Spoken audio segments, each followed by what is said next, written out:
Welcome to Retro Crypto. This is August 26th of 2020. Well, I'm just taking a look at what the market did today. As we can see, Bitcoin's taking a bit of a dump again, but we're used to that. It's very cyclical. It's about patience, hodling, holding out. We all know that the end result is going to be good for those who are patient. But those that are trying to time the market like you have a time machine, if you're lucky, great. But for most people, it's better just to hodl, in my opinion, when it comes to Bitcoin. A large part of your portfolio should be Bitcoin. Let's see what else we got going on here. Ethereum looks like it's doing pretty good. It's holding steady. XRP, it looks like it went back a little bit. Okay. Tether, yeah. I strongly suspect that Tether is going to be a problem in the future, along with many other people. Chainlink looks like they pulled back some, but they're up 4% today, 3.96 right now, but looks like they pulled back. Bitcoin Cash and Bitcoin SUV, the names I do not like to speak. Litecoin, Crypto.com coin, it looks like they've been holding steady. I actually sold a decent size of my portion with them.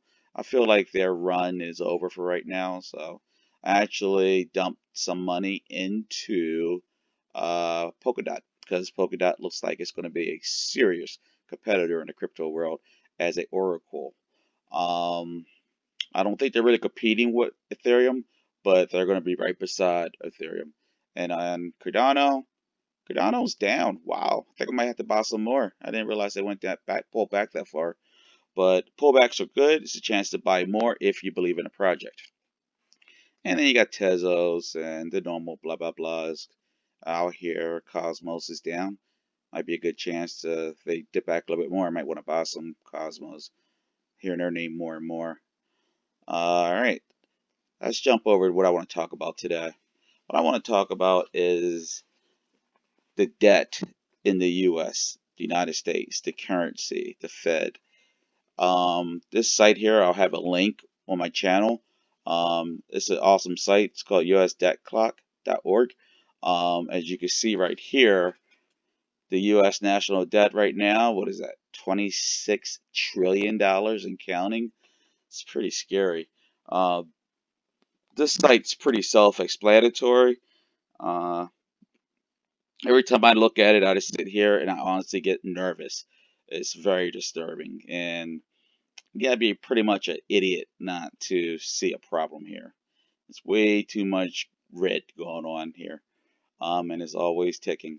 So when you get a chance, some free time, just sit down and look at it, or even show it to your family and your friends, because knowledge is power, and people in this country don't realize what's happening. We are ruining, the federal government is actually ruining this country, in my opinion. You can't keep printing cash. It doesn't work that way. It causes hyperinflation. Look at Venezuela. Look at Libya. The list goes on. It's a bad. Look at Rome. I remember learning in, I think it was high school, about how Rome was paying ridiculous amounts of money for a loaf of bread. The Roman citizens. We're going down that same road, and we're too dumb to realize it. And the rich and powerful, as Marie Antoinette said, let them eat cake. I truly feel that's what Ivanka Trump says, because they have no connection with reality. But when you go to your local stores, I'm sure you're starting to realize that things are starting to cost more and more and more. And it's going to get worse. The inflation has just begun. I think they're dragging their feet, waiting for the elections. All right, now let's go lead over into the next thing I want to talk about. Look at this. S&P, all-time high. Dow Jones, all-time high. And this is all the way back to 1922. S&P goes back to 1909. I mean, really. NASDAQ, all-time high. How is this possible? How can the stock markets be at an all-time high when the country shut down? It doesn't make sense. But people are like sheep, and they're too dumb to think for themselves. Look at the unemployment rate right here. Unemployment rate, all-time high. So here's a problem. How is the stock market at all-time highs when unemployment rate is at an all-time high? when the country was shut down, literally shut down, there was no commerce really going on, or bare minimum. But people don't see it. And on top of this, the Fed is printing trillions, and I mean trillions of dollars, um, just to keep things afloat. And the markets are people are just blind. They think the markets are great. I argue with people at work all about it all the time, and they say, "Well, you talking about the market's strong right now?" No, it's not. Even if Trump is reelected, the market's not strong. But it just fathoms me. But it is what it is, I guess. Um, but something for you to really think about. Just think, look at the unemployment rates and look at the markets. It doesn't make sense. And they're talking about doing a second stimulus, which is printing even more money. Which, if everything's so good, why do they need a second stimulus? Makes you wonder. Why are some of these large companies starting to lay off? I think one of the airlines is about to lay off 19,000. I believe beginning of October. I forgot the name of the airline. Americans, maybe? Not sure. But anyway, all right, let's move on to the next point I want to point out. All right, Warren Buffett, right here, this article, this guy William, he's a co-founder and partner of hedge fund Morgan Creek Digital. He predicted that the investor Warren Buffett would be buying Bitcoin. And that part, I was like, yeah, whatever. He'll probably pass away before he buys Bitcoin, but he is buying gold. Now, what Williams was referring to, the most recent changes to the portfolio of Berkshire Hathaway, where Buffett is chairman and CEO. Fortune reported on August 14th that the firm sold bank stocks alongside airline stocks and bought Barrick Gold, a Canada-based mining company whose stock price is correlated with that of gold. Berkshire Hathaway sold Goldman Sachs stock alongside cutting its positions in JP Morgan Chase by 61% and is selling of its Wells Fargo's and PNC Bank holdings. The report suggests that Buffett may be anticipating increasing loan defaults caused by the coronavirus related economic downturn. Right there, it's clear as day. So obviously, Warren Buffett is one of the most successful businessmen alive in the United States right now, and he's running from bank stocks and he's pulling towards gold. So there is a clear sign there that something's wrong. Now, Warren Buffett's an older gentleman, so he doesn't appreciate Bitcoin, and I respect that. But his move to pull away from banks tells me something's wrong with the whole industry as a whole.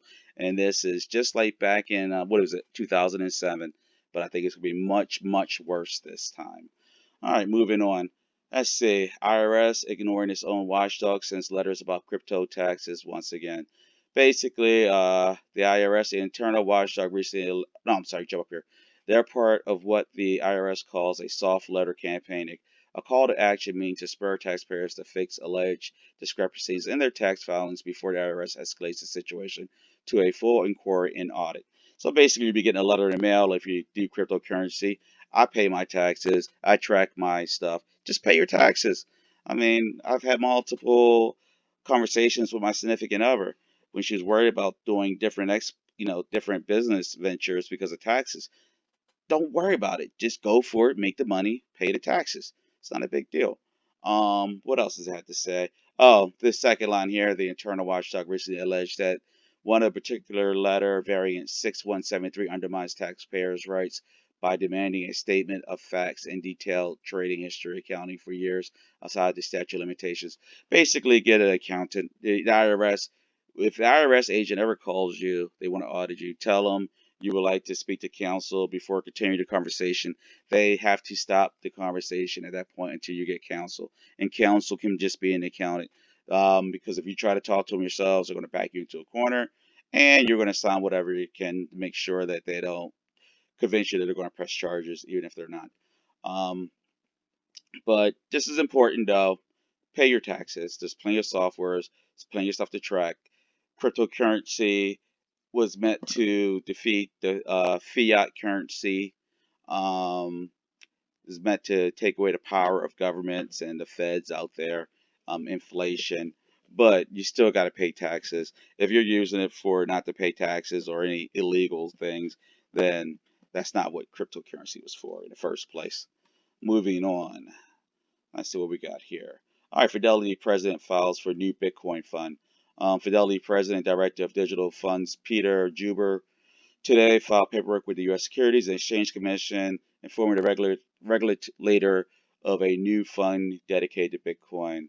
Um, so it looks like Fidelity, everybody knows that name. That's that's big money there. They're moving into the Bitcoin industry. So obviously, there's Bitcoin isn't a bubble. It's not a scam. It's here to stay.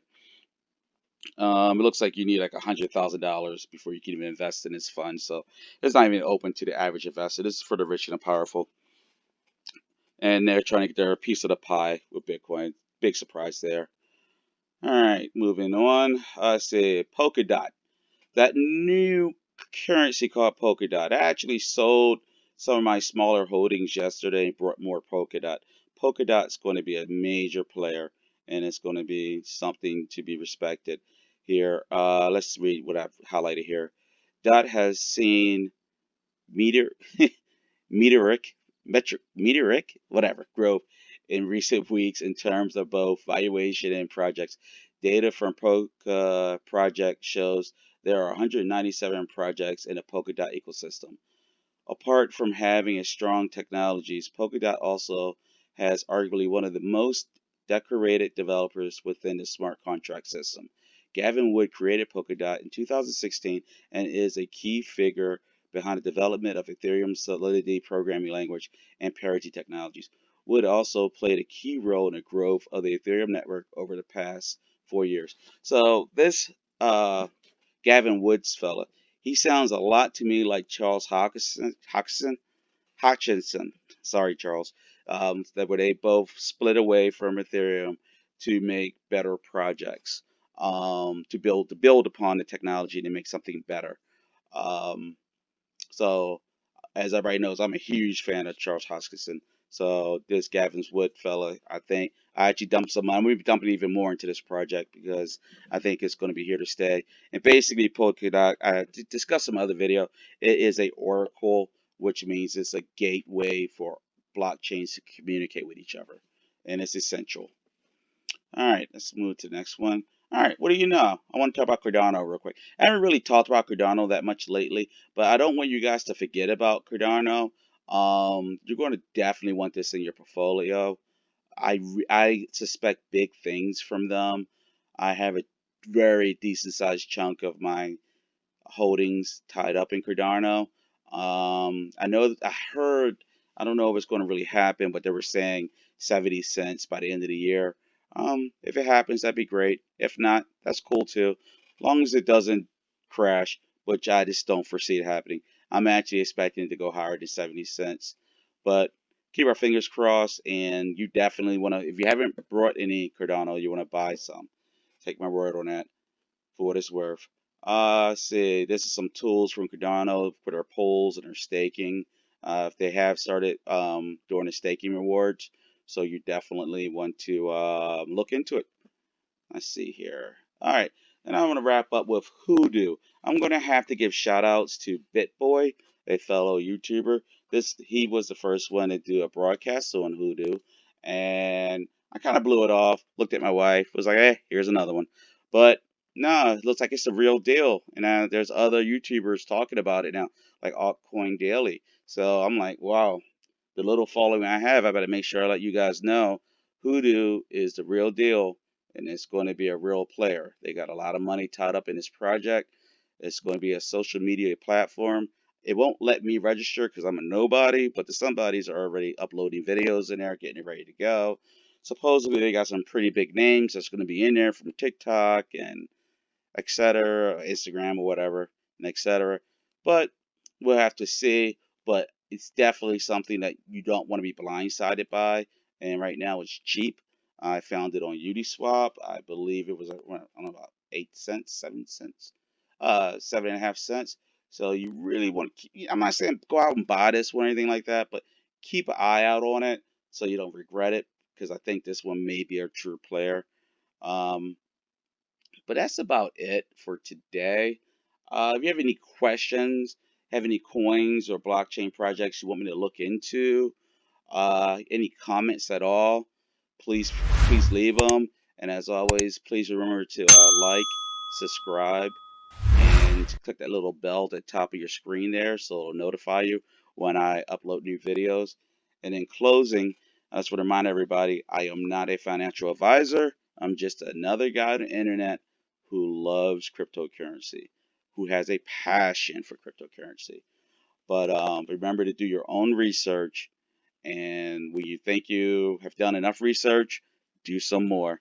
And don't buy anything or FOMO into any projects unless you are properly vetted and make sure that it's worthy of your hard-earned dollars. And that's about it. All right, so peace out.